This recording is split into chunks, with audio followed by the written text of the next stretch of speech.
ഇന്നൊരു north Indian ഫ്ലേവറിലുള്ള വെള്ളക്കടലയുടെ recipe കാണിക്കാവേ. അതിനായിട്ട് ഒരു 1/2 കപ്പ് വെള്ളക്കടല ഒരു 6 മണിക്കൂർ വെള്ളത്തിൽ കുതിർത്ത് വെച്ചിട്ടുണ്ടായിരുന്നു. അത് ഞാനൊരു കുക്കറിലേക്ക് മാറ്റിയിട്ടുണ്ട്. ഇനി ഇതിലേക്ക് ഒരു വലിയ ഏലക്ക, 2, 3 ഗ്രാമ്പു, ഒരു സ്റ്റാർ അനൻസ്, ഒരു ബേ ലീവ്സ്, 2, 3 ഏലക്ക ഇത്രയും ഇടുക. അതിലേക്ക് ആവശ്യമുള്ള ഉപ്പും ഒരു 1/2 ടീസ്പൂൺ മഞ്ഞൾപ്പൊടിയും വെള്ളം ഒഴിച്ചിട്ട് അതിനെ വേവിക്കാനായിട്ട് വെക്കണം. ഒരു 3 വിസിൽ വരെ വേവിച്ചെടുത്താൽ മതിയേ. ഇനി ഒരു പാത്രം ഗ്യാസിലേക്ക് വെക്കുക. അതിലേക്ക് ഒരു 2 ടേബിൾ സ്പൂൺ ഓയിൽ ഒഴിച്ചു കൊടുക്കുക. ഏതെങ്കിലും ഒരു മണമില്ലാത്ത ഓയിൽ യൂസ് ചെയ്താൽ മതിയേ. ഞാനിവിടെ റൈസ് ബ്രാൻ ഓയിലാണ് ഉപയോഗിച്ചിരിക്കുന്നത്. അതിലേക്ക് ഒരു നുള്ള് ജീരകം ഇട്ട് പൊട്ടിച്ചതിലേക്ക് ഒരു നുള്ള് കായപ്പൊടി ഇടുക. അതിലേക്ക് ഒരു സവാള ഇട്ടിട്ട് 1 ടീസ്പൂൺ ഇഞ്ചി വെളുത്തുള്ളിയുടെ പേസ്റ്റും കുറച്ച് കറിവേപ്പില ഇട്ടിട്ട് നന്നായിട്ടൊന്ന് വഴറ്റി കൊടുക്കണേ. ആ ഒരു ഉള്ളി നന്നായിട്ട് മൂത്ത് വരുന്നത് വരെ നന്നായിട്ട് വഴറ്റി കൊടുക്കാം. ഇത് നന്നായിട്ട് മൂത്ത് വരുന്ന സമയത്ത് അതിലേക്ക് ഒരു സവാള മിക്സിയിലിട്ട് നന്നായിട്ട് പേസ്റ്റ് ആക്കിയതും കൂടെ ചേർത്തതിന് ശേഷം ഇതിനെ അടച്ചു വെച്ചിട്ട് അത് നന്നായിട്ട് മൂപ്പിച്ച് അതിൻ്റെ ഓയിലൊക്കെ ഇതുപോലെ തെളിഞ്ഞു വരുന്നിടം വരെ നമുക്ക് അടച്ചു വെക്കണേ.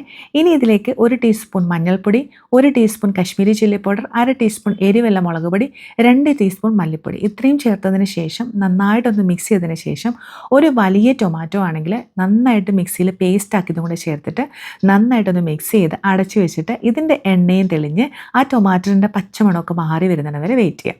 നമ്മുടെ കടല അപ്പോഴത്തേന് വെന്ത് റെഡി ആയിട്ട് വന്നിട്ടുണ്ട്. ഇപ്പോൾ കണ്ടോ, നല്ല അടിപൊളിയായിട്ട് ഇതിൻ്റെ എണ്ണയൊക്കെ തെളിഞ്ഞ് ആ ഒരു ടൊമാറ്റോൻ്റെ പച്ചമണമൊക്കെ മാറി വന്നിട്ടുണ്ട്. ഈ സമയം നമുക്കിതിലേക്ക് ആ ഒരു വേവിച്ച് വെച്ച് കടല ചേർത്ത് നന്നായിട്ടൊന്ന് മിക്സ് ചെയ്ത് കൊടുക്കാം. ഇനി ഇതിലേക്ക് ഒരു ടീസ്പൂൺ മുതൽ 1/2 ടീസ്പൂൺ വരെ ആകാമേ കുറച്ച് ജീരകപ്പൊടി ചേർക്കുക. ഒരു 2 നുള്ള് ഗരം മസാലയും കൂടെ ചേർത്ത് കൊടുത്തിട്ട് അടച്ചു വെച്ചിട്ട് മീഡിയം ഫ്ലെയിമിൽ കുക്ക് ചെയ്തെടുക്കണേ.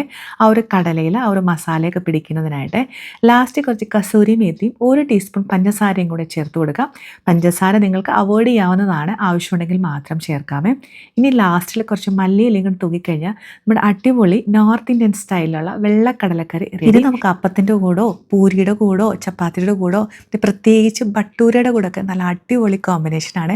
എല്ലാവരും ഇതുപോലെ ഒന്ന് ട്രൈ ചെയ്ത് നോക്കുക. നല്ല ടേസ്റ്റ്.